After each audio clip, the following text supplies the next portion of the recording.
Olá, meus amigos, sejam todos bem-vindos. Eu sou o professor Danilo Lólio, dou aula na BSSP no MBA em Contabilidade, Compliance e Direito Tributário, e estou aqui para conversar com vocês sobre as novidades para 2020 na escrituração contábil digital. Como é uma obrigação, que é entregue pelos contribuintes apenas uma vez por ano, na maioria das vezes, então é comum que surjam várias dúvidas, para o contribuinte na entrega, principalmente esse ano que houve mudanças significativas. Principalmente, se a pessoa que está entregando a obrigação não é a mesma pessoa que fez pela própria empresa no ano anterior. Então, vamos lá, todos juntos, vamos ver o que mudou para esse ano de 2020. Bom, então vamos ver o que mudou para o ano de 2020 na escrituração contábil digital.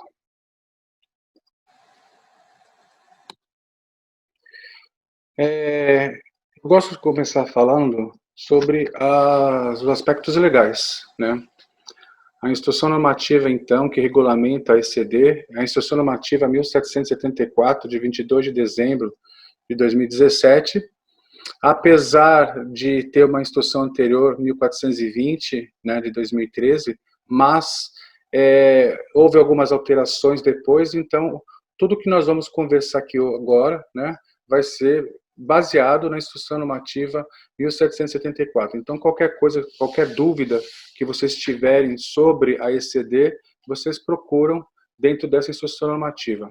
Outra coisa é o ato declaratório executivo COFINS 64 de 2019, que aprovou o manual da ECD e também aprovou o layout para esse ano, 2020, ano calendário 2019, que nós vamos trabalhar, que é em cima do layout 8. Todos nós sabemos que para cada ano é necessário um layout, Então, para o ano de 2019 vai ser utilizado o layout 8, de acordo com esse ato declaratório.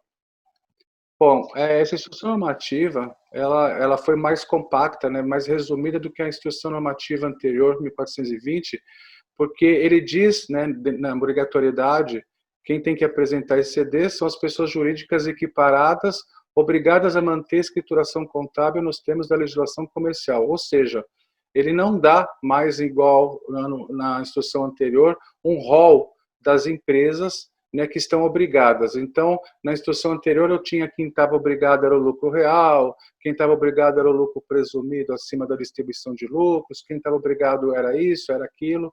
Agora não. Agora, com essa instrução normativa, ele dá de acordo com uma forma geral de que quem está obrigado são todas as empresas que têm escrituração contábil de acordo com o Código Civil, de acordo com a Lei 6.404, que fala sobre a legislação comercial, inclusive as entidades imunes e isentas. O que ele diz, é quem não se aplica. Então, ele fala ao contrário, Ele diz quem está obrigado e a quem não se aplica. Então, quem não precisa entregar? As empresas do Simples, com uma diferença que nós vamos ver daqui a pouco o que é. Os órgãos públicos, as autarquias, as fundações públicas, As pessoas jurídicas inativas que não tenham nenhum tipo de atividade operacional, não operacional, patrimonial, financeira. Temos que lembrar que as pessoas jurídicas inativas não são as pessoas jurídicas sem movimento. É diferente uma coisa da outra. As pessoas jurídicas inativas são aquelas que só estão esperando baixar o CNPJ. Agora, as empresas sem movimento, elas podem ser que elas não tiveram atividade, resultado, mas podem ser que tiveram um pagamento, por exemplo, de um aluguel, tiveram, por exemplo, um pagamento de honorários, independente de não ter tido receita, vamos falar assim, mas elas tiveram movimento, elas tiveram atividade patrimonial. Então, nesse caso, essas empresas são obrigadas a entregar.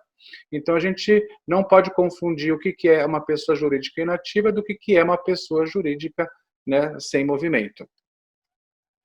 As pessoas jurídicas imunes isentas que oferiram no ano calendário receitas, doações, incentivos, subvenções inferiores a 4.800.000. Então, se essa pessoa jurídica inativa, imune, isenta, oferir uma receita inferior a 4.800.000 ou proporcional, se ela entrou, né, com o início da atividade durante o exercício, ela também não está obrigada a entregar, né? Então, tem que verificar isso, tá? Se a imunizenta tiver uma receita inferior a isso, não precisa. E, finalmente, né, as pessoas jurídicas tributadas com base no lucro presumido que cumprem o disposto no parágrafo único do artigo 45, ou seja, as empresas do lucro presumido que ainda utilizam o livro caixa, né? Bom, exceções das empresas que mantêm escrituração contábil. Então, lá atrás eu tinha falado, né, das empresas do Simples, né? Elas estão desobrigadas a entregar, só estarão obrigadas a entregar se tiverem recebido aporte de capital, né, de acordo com a Lei Complementar 123, ou seja, tiverem um investidor anjo. Então, se eu tiver uma pessoa jurídica que fez investimento nessa empresa do Simples, essa empresa do Simples passa a ter que entregar a escrituração contábil digital. Fora isso, então, poucos casos, né? Eu acredito que 99% das empresas do Simples não vão estar obrigadas. E também, uma ressalva, né? Agora, mas acredito eu que daqui, no máximo, 2, 3 anos, também as empresas do Simples vão estar obrigadas a entregar. Isso é só uma questão de tempo, né? Não é porque é uma empresa do Simples que ela não teria uma escrituração contábil. Sim, ela tem uma escrituração contábil, só que de uma forma, né, de acordo com a Lei Complementar 123, de forma simplificada, né? As empresas do lucro presumido, né, que distribuíram parcela de lucros sem incidência em montante superior ao valor da base de cálculo do imposto de renda. Então, se essa empresa, né, do lucro presumido fez uma distribuição de lucros superior à base de cálculo da presunção, né, de 8, 32%, essa empresa também do lucro presumido tem que entregar, né? E as pessoas jurídicas do segmento da construção civil, elas também têm que entregar se elas forem dispensadas de apresentar a DSMS-PI. E, nesse caso, elas ficam obrigadas a apresentar o que a gente chama o registro de inventário na ECD como livro auxiliar. As sociedades em conta de participação também estão obrigadas, né? E aí, uma diferença também que agora, anteriormente, ela apresentava como livro auxiliar, e agora a SCP ela tem que apresentar a ECD como se fosse um livro próprio. Então, ela vai ter que entregar ela própria, a SCP. Anteriormente, ela entregava como se fosse um livro auxiliar. O empresário e a sociedade empresária que não estejam obrigados podem apresentá-lo de forma facultativa e qualquer outra pessoa jurídica que não esteja obrigada a apresentar também pode. E aí eu recomendo as empresas do lucro presumido. Independente se essa empresa ela teve aquela distribuição superior ou não, eu entregaria a ECD por conta da ECF. Quando eu for entregar a ECF, que essa empresa do lucro presumido independente de distribuição vai estar obrigada a entregar a ECF, ela já tem essa ECD pronta. E aí é só ela depois recuperar essa ECD para dentro da ECF. Então, eu acho que o trabalho vai ser muito menor de que você ter que fazer a escrituração papel, né, imprimir o livro, ter que ir lá na junta, ter que autenticar, fazer toda essa autenticação. Eu acho, tá? Eu recomendo que, independente se essa empresa do lucro presumido tenha ou não tenha essa distribuição de lucro superior, façam a ECD para que lá na frente, depois que entregar a ECF, o trabalho seja mais simplificado. Tá? Então, é uma recomendação que dou. E também fica, né, eu vou separar dentro da minha empresa, no caso de um escritório de contabilidade, quem teve distribuição maior, quem teve menor, né? Então, se a empresa já é do lucro presumido, eu já adoto, né, para todas as empresas de uma forma geral, tá ok? Bom, a transmissão, né, a ECD tem que ser transmitida até o último dia útil do mês de maio do ano seguinte ao ano calendário que se refere à escrituração, ou seja, né, só teve uma alteração este ano, que foi, né, de acordo com essa instrução normativa, por conta da pandemia que estamos passando, né, houve a instrução normativa 1950, ela prorrogou esse prazo até o último dia útil do mês de julho de 2020. Então, né, por em caráter excepcional, este ano de 2020, a ECD pode ser entregue até o final, até o último dia útil do mês de julho de 2020, que será exatamente o dia 31. Né? Inclusive nos casos de extinção, incorporação, fusão, né? Em qualquer caso. Bom, falando então em casos de extinção de pessoa jurídica, né, cisão, fusão, incorporação, né, a ECD tem que ser entregue pela pessoa jurídica extinta, cindida, fusionada, incorporada, nos seguintes prazos. Se essa operação ocorrer, né, normalmente, então isso é normalmente, tá, gente? Não é exceção deste ano. De janeiro a abril, ela entrega em maio como se for juntamente com as outras ECDs.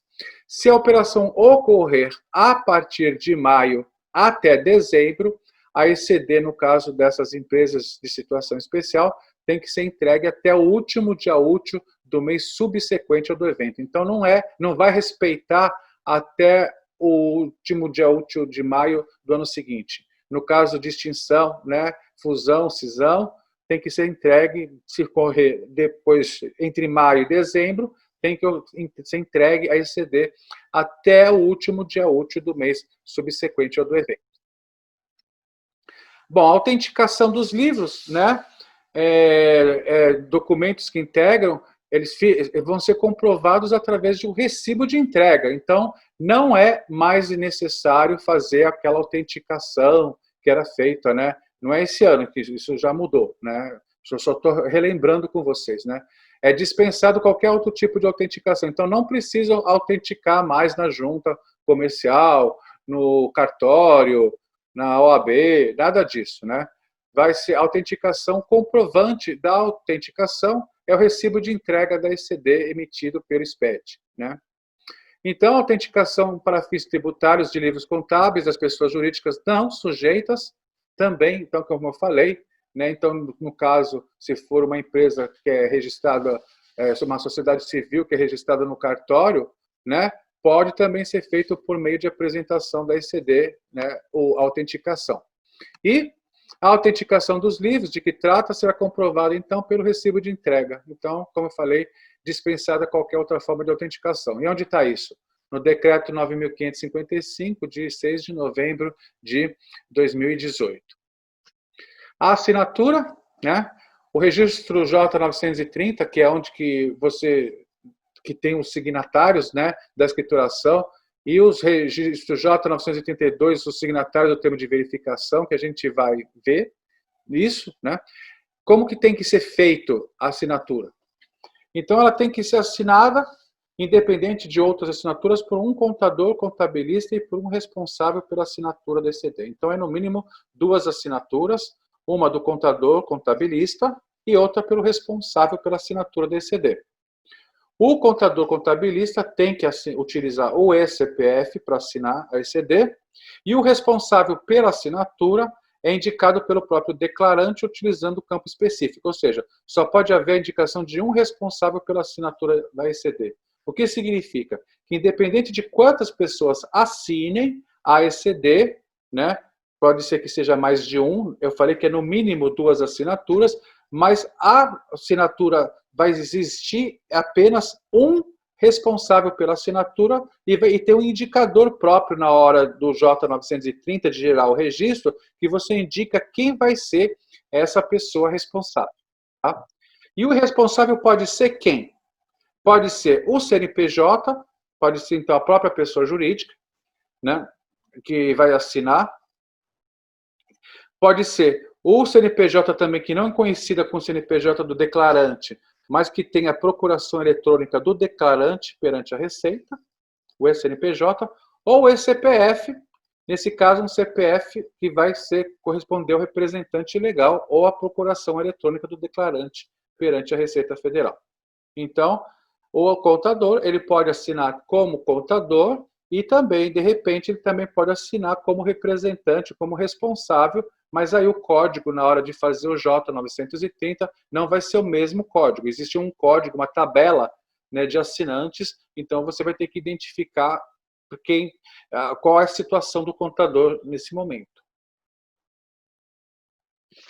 A assinatura do responsável, né, nas condições anteriores, não exime a assinatura da ECD por todos aqueles obrigados à assinatura da contabilidade por força do contrato social. Isso é muito importante, porque você tem que verificar no contrato social se está escrito lá que os sócios assinam juntos, cumulativamente, né, responsáveis pelos atos, todos os sócios vão ter que ter assinatura. Né? Então você vai ter que verificar se eles assinam juntos ou separadamente.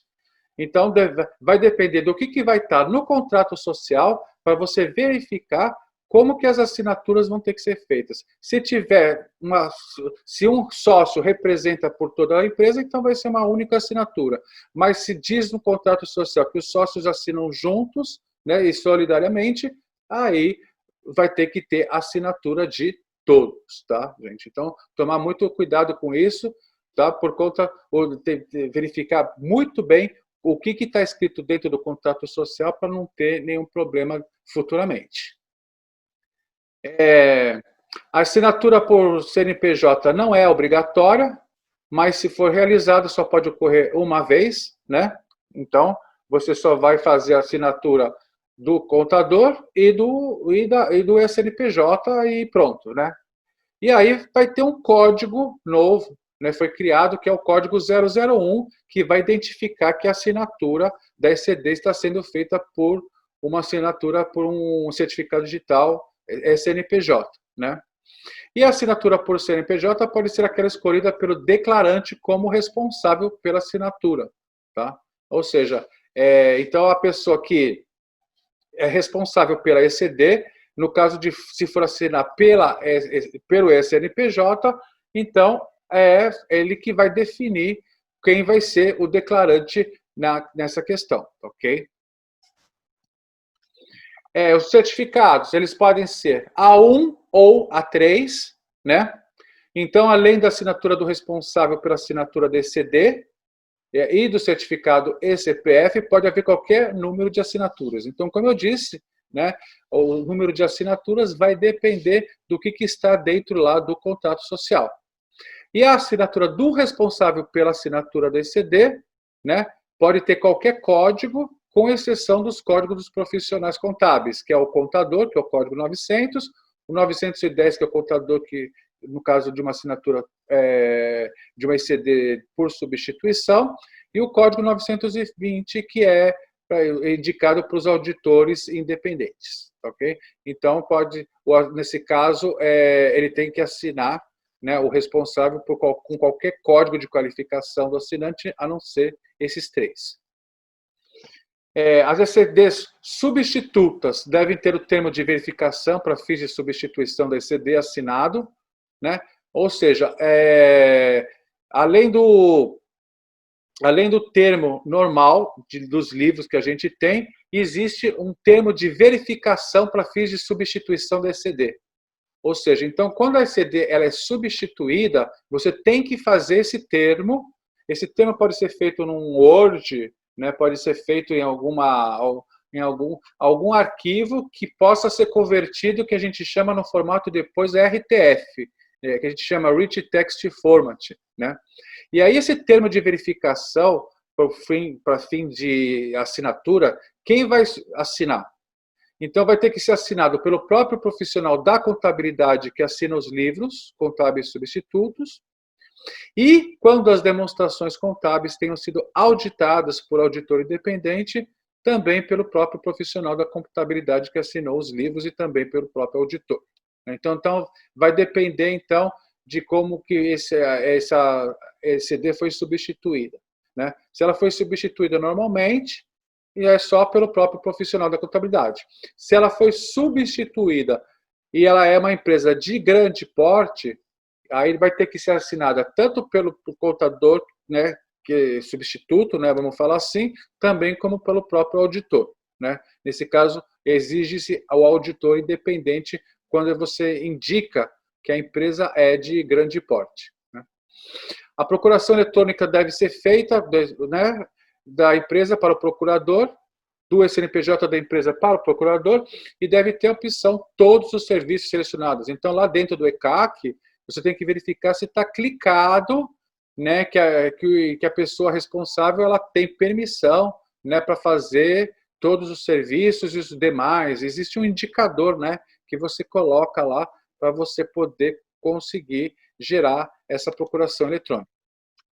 Bom, então a ECD, como eu falei, original, ela tem que ter pelo menos 2 assinaturas, uma do ECPF correspondente ao profissional contábil, com o código 900, e a outra que tem que ser indicada como responsável pela assinatura, que pode ser um SNPJ, um ECPF ligado a outro código do assinante qualquer, exceto os códigos 900, 910 e 920.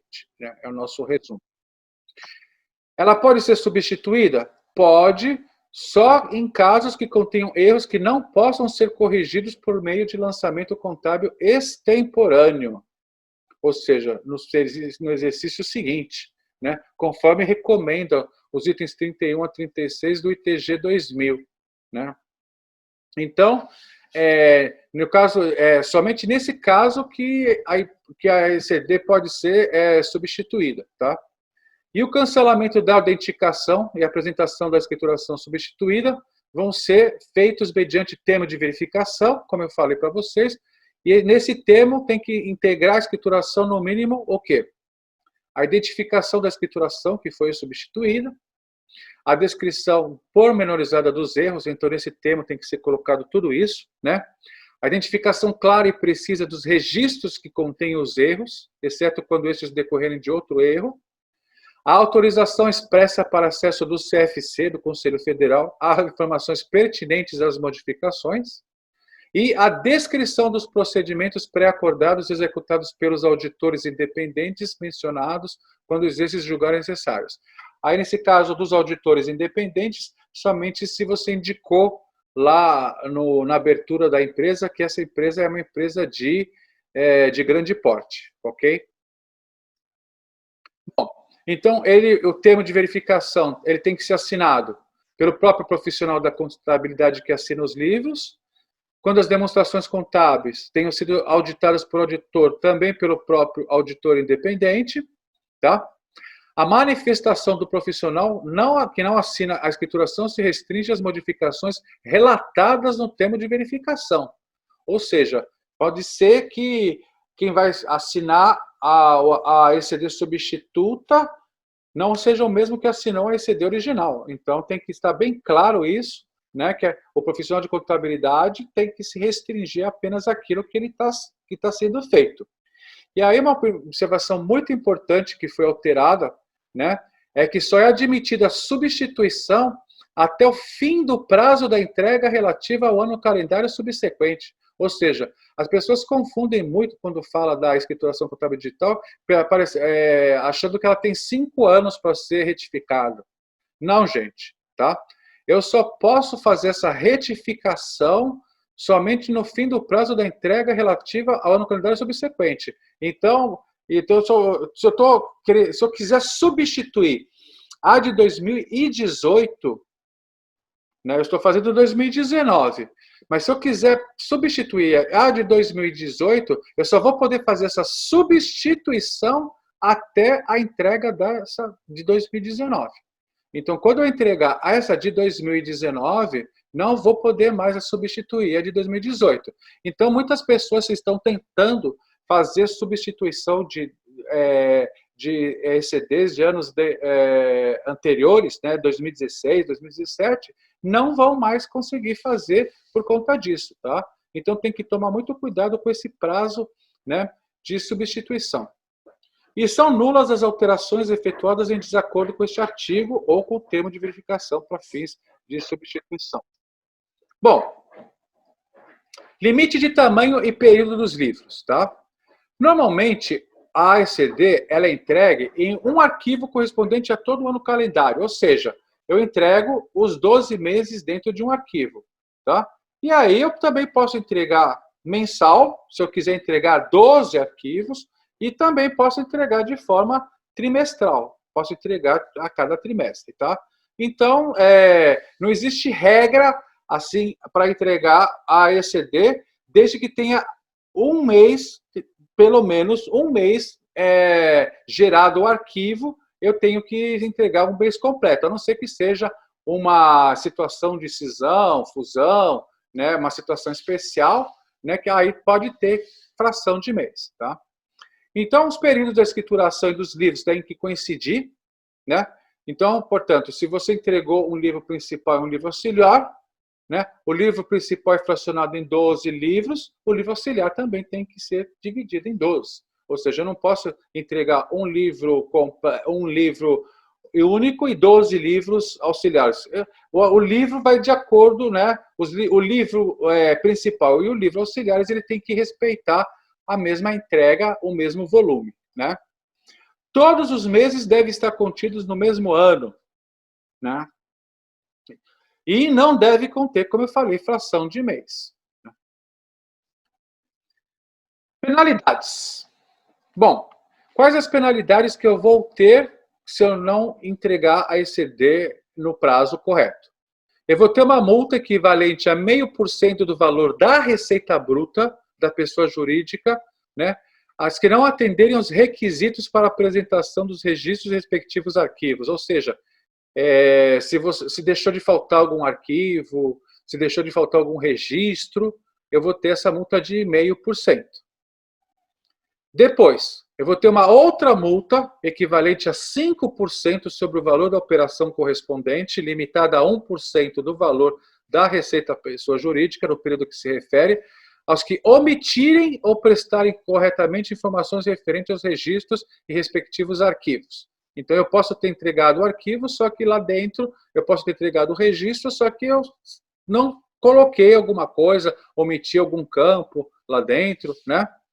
E, no caso, quem não cumpriu o prazo estabelecido, eu tenho uma multa equivalente a 0,02%, 0,02 por dia de atraso, calculada sobre a receita bruta da pessoa jurídica, que se refere à escrituração, limitada a 1% aos que não cumprirem o prazo estabelecido.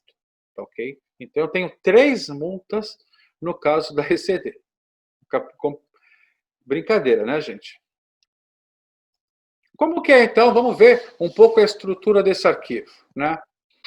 Bom, a empresa tem que gerar o arquivo da ECD com recursos próprios, né? Ou seja, quando a gente fala recursos próprios, é que você tem um sistema para fazer isso. Apesar da ECD permitir que você faça todo o cadastramento dentro dela, plano de contas, saldos, lançamentos, é praticamente inviável você entregar uma ECD, né, gente, totalmente manual, né?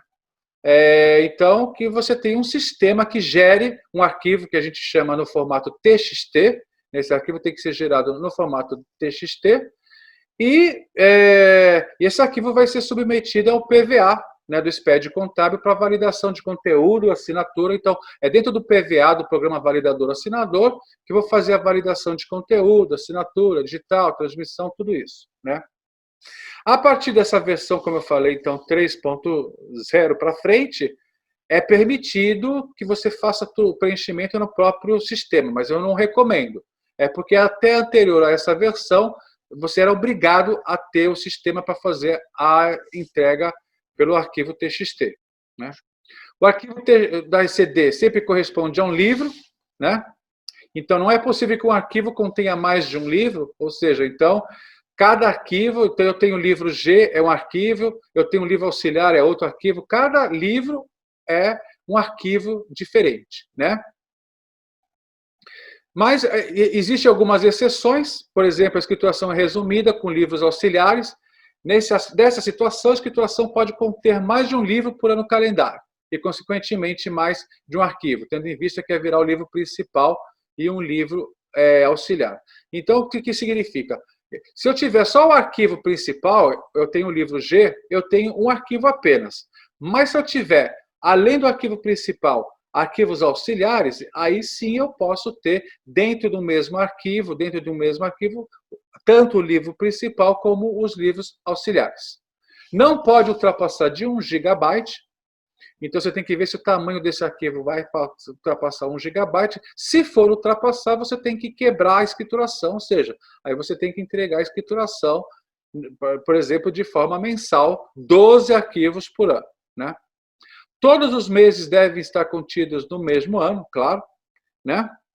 Então, se você entregar uma estruturação anual, então você tem que estar lá de janeiro a dezembro, tudo dentro do mesmo arquivo, né? E não tem que conter, como eu disse, fração de mês, somente nos casos de situação especial, cisão, fusão, incorporação, assim em diante. Bom, falando dos blocos, a novidade principal que nós temos, além dos blocos que você já conhece, né? O bloco I, J, K, que é o de lançamentos, demonstrações, conglomerados que já existiam, eu tenho um bloco C, que é a grande novidade para este ano, que é as informações recuperadas da ECD anterior. Eu vou explicar depois, mais para frente, o que seria isso. Ou seja, você vai ter que fazer a recuperação da ECD do ano anterior. Então, ou seja, do ano de 2018, final de 2018 e início de 2019. Né? Nós estamos entregando referente ao ano calendário de 2019 agora, em 2020. Então, você vai ter que fazer essa recuperação. Essa recuperação vai ser obrigatória, a não ser que você não tenha feito a escrituração de 2018. Mas o fisco sabe se você fez ou não fez. Tá? Então, não adianta enganar o fisco falando que você não tinha feito, porque ele sabe dizer, por conta ele tem como saber se a empresa tinha feito ou não essa escrituração. Ok? Eu vou explicar depois, mais para frente, como que é isso. Os livros. Os livros, eu tenho 5 livros, né? G, R, A, B, Z. O G é o livro diário geral, que é o livro obrigatório, né? Todas as empresas são obrigadas a entregar o livro G. E eu tenho os livros auxiliares, que é o diário resumido, o diário auxiliar, o balancete diário, que é somente para as instituições financeiras, né? Os bancos apenas que usam esse livro B, e o razão auxiliar, que é um tipo de razão que o contribuinte pode entregar, mas aí ele tem que gerar esse razão todinho montado por ele. Tá? Layout. Então, eu vou só me aprofundar naquilo que ocorreu de mudança para este ano. Tá? Então, neste ano, o que mudou? Mudou o registro 0000 em referente a estes campos. Foram criados esses novos campos. Ou o campo 21, onde o contribuinte vai dizer se a escrituração dele é centralizada ou descentralizada, ou seja, se ela tem matriz e filiais, ou se ele vai entregar a matriz e as filiais de forma centralizada, ou se ele vai entregar a matriz e filiais separadamente. Tá? Pode ser feito isso, né? Anteriormente não podia, agora pode. Tomar muito cuidado na hora de fazer a ECF, no caso de entregar descentralizado, que você, na ECF, você vai ter que entregar tudo de forma centralizada, porque a ECF é por empresa, pelo CNPJ da matriz, pelo CNPJ principal. Então, cuidado na hora de entregar, se você entregar descentralizado, como depois você vai unir todas essas informações. Desculpa. Se houve mudança no plano de contas, né? Se ocorreu mudança no plano de contas, se não ocorreu, 0, se ocorreu 1. Caso tenha ocorrido, você não pode esquecer de gerar o registro I-157, onde você vai ter que fazer o depara da conta anterior do plano para a conta nova. Né? Então, isso é para poder fazer essa amarração se o contribuinte gerou esse registro I-157, que é o registro onde você faz a transferência da conta anterior para a conta nova referente ao exercício. Eu tenho também, se você usa ou não o código de plano, o código do plano de contas referencial, né? Então, caso você utilize o código do plano de contas referencial, qual que é o código que você usa? Porque a gente sabe que existem vários planos referenciais, né? De acordo com a ECF, né? A ECF montou vários planos. E caso você utiliza, qual tipo de plano que você usa? Se é a PJ geral, lucro real, se é lucro presumido, se é financeira, se é seguradora. Você vai indicar qual que é o código do plano referencial que você usa. Caso você não utilize, né, você vai deixar esse campo em branco. Você não vai colocar absolutamente nada. Bom, então aí, passando para os registros, então o registro 0020, né, onde você diz que a escrituração contábil é descentralizada, e aí ela vai verificar agora, esse registro 0020, o que você indicou lá atrás no registro 00, se você indicou se é centralizada ou se não for, né? Então esse registro só tem que ser preenchido se você tiver escrituração descentralizada. Se você não tiver escrituração descentralizada, você não preenche. Tá? Mas aí onde que vai indicar isso? Lá atrás, no registro 000 principal, que você indicou 1, né, que a escrituração contábil é descentralizada. O bloco C, então, falando nele, né, ele não vai ser gerado pelo contribuinte. Então, o teu sistema de gestão não vai gerar o bloco C. O bloco C ele vai ser importado pelo próprio PVA. Então, ele é preenchido pelo próprio programa gerador, né, do SPED contábil, após a recuperação das informações da ECD anterior feita pelo programa no menu ECD anterior. Então, o que você vai fazer? Primeiro, você vai gerar o seu arquivo TXT normal, né? Depois que você importar a declaração, né, sua, de 2019, é que você vai lá dentro, a gente vai ver, vou mostrar onde que tem isso, você tem uma opção para você gerar o registro, né, fazer a recuperação da ECD anterior. Então, primeiro você faz a geração do arquivo TXT, importa para dentro do PVA, para depois entrar na opção para você fazer essa geração da recuperação da ECD anterior, tá? Ele vai fazer umas consistências, né, no momento, ou seja, ele vai verificar se tem um número de ordem igual a outra ECD, que não pode ter, né, ou seja, o número do livro. Então, se o último livro lá da ECD anterior foi o 2, ele vai entender que essa você está fazendo, de 2019, é o livro 3. Então, ele faz essa checagem. Né? Se é, claro, do mesmo CNPJ, ele vai verificar o CNPJ, né, dessa recuperação, e também NIRI, se houver. Né? E vai ver se tem a base local do programa. Tem que tomar cuidado, ele vai verificar se essa declaração de 2018 encontra-se na sua máquina. Né? Ah, não, eu mudei de máquina, não fui eu que fiz. Então, você vai ter que trazer essa ECD para dentro da sua máquina, e aí você vai trazer isso pelo famoso Receita BX. E aí, gente, rezar, né? Torcer para que traga tudo certo. Tá? Então, a única forma de fazer isso é isso. Você tem que verificar para poder fazer essa ECD anterior, para ele poder transmitir, porque só na hora que ele transmite o SPED é que ele vai fazer essa validação dessa ECD anterior.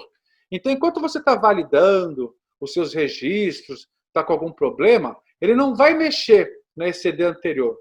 Não, só na hora que vai fazer a transmissão da ECD é que ele vai fazer essa validação, vai verificar essa ECD anterior que foi recuperada para saber se está tudo correto. Tá? Então, você pode achar que você validou, está tudo certinho, tudo bonitinho, só que na hora de transmitir é que você pode ter um impacto para poder verificar se realmente a ECD anterior foi recuperada de forma correta, ok? Bom, quais são os registros que compõem essa ECD? Só para vocês saberem, mas como eu falei, todos esses registros são gerados pelo próprio programa da ECD quando você recupera, tá?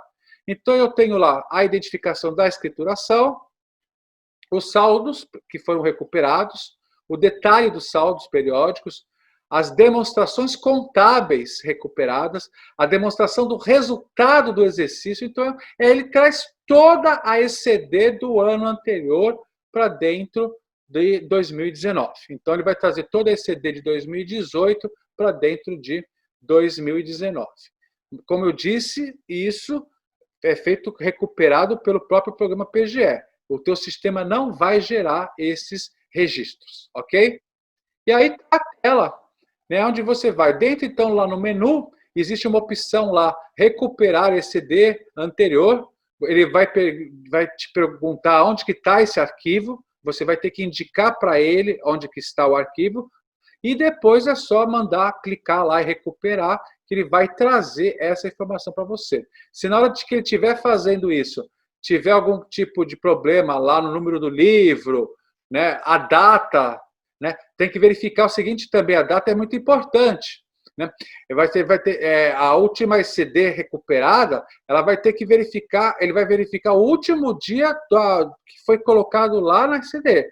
Então, se eu coloquei lá 1º de janeiro de 2019, a último período, data final, tem que estar lá 31 de dezembro de 2018.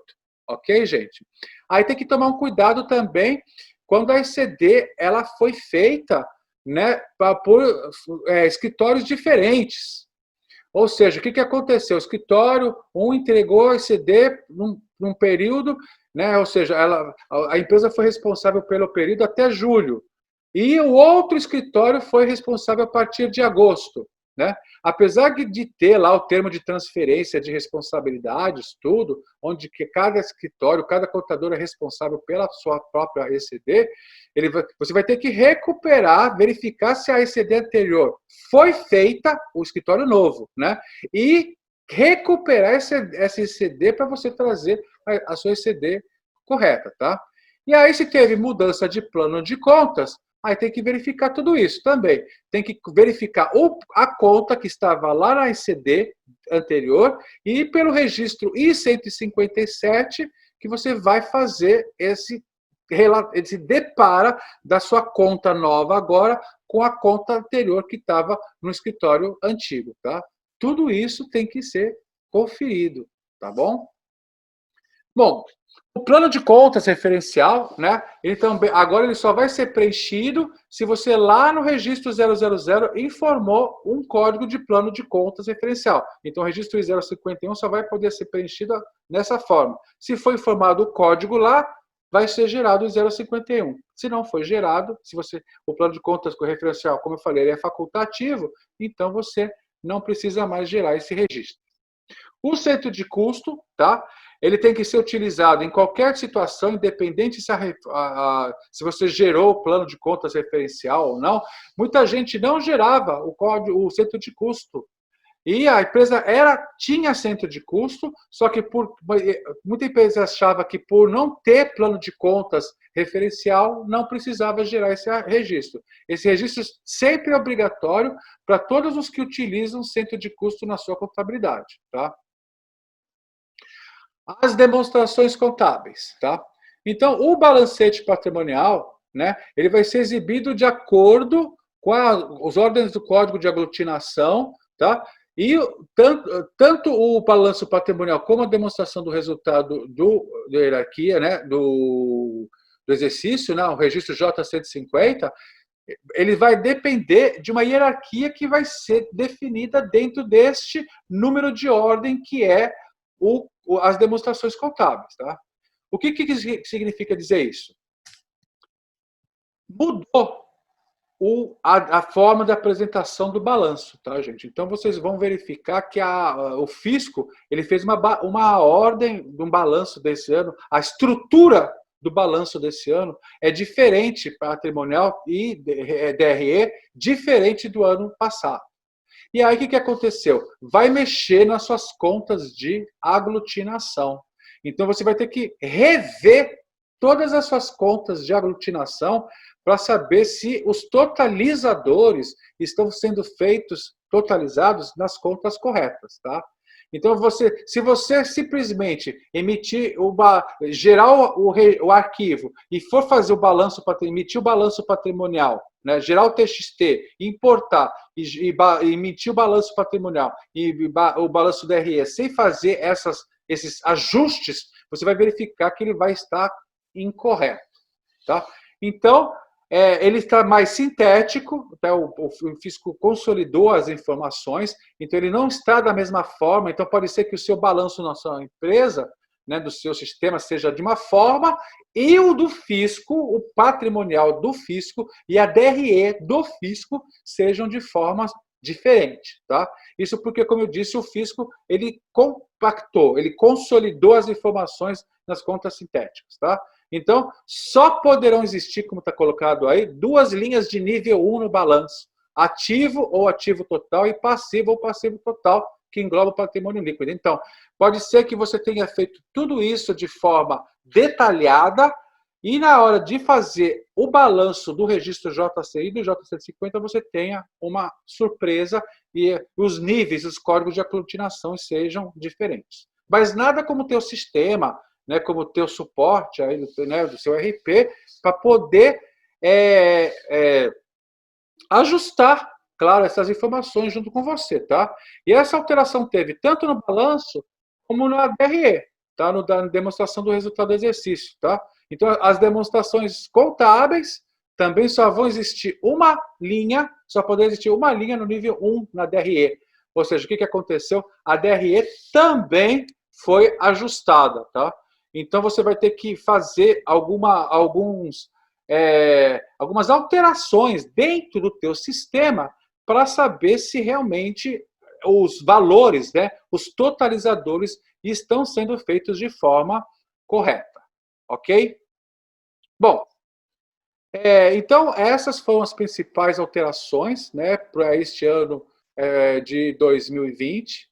Né? Então, só resumindo, foi criado então um bloco C novo, né, onde vai fazer a recuperação da ECD do ano anterior, e houve ajustes, né, foram criados vários campos novos, como eu falei para vocês, vários indicadores novos, e o principal também é que as demonstrações contábeis, tanto a DRE como o balanço patrimonial também agora são impressos, são demonstrados de forma mais sintética. Então, você vai ter que fazer um ajuste dentro das suas contas, dentro do seu plano, para poder fazer a impressão de forma correta.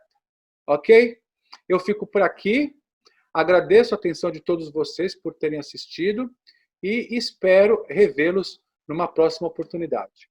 Obrigado e assistam, né, os outros módulos que tem aí, né, dentro do Congresso Online, tudo baseado no Pensar Contabilidade, ok? Obrigado pela atenção de vocês, tudo de bom, até a próxima.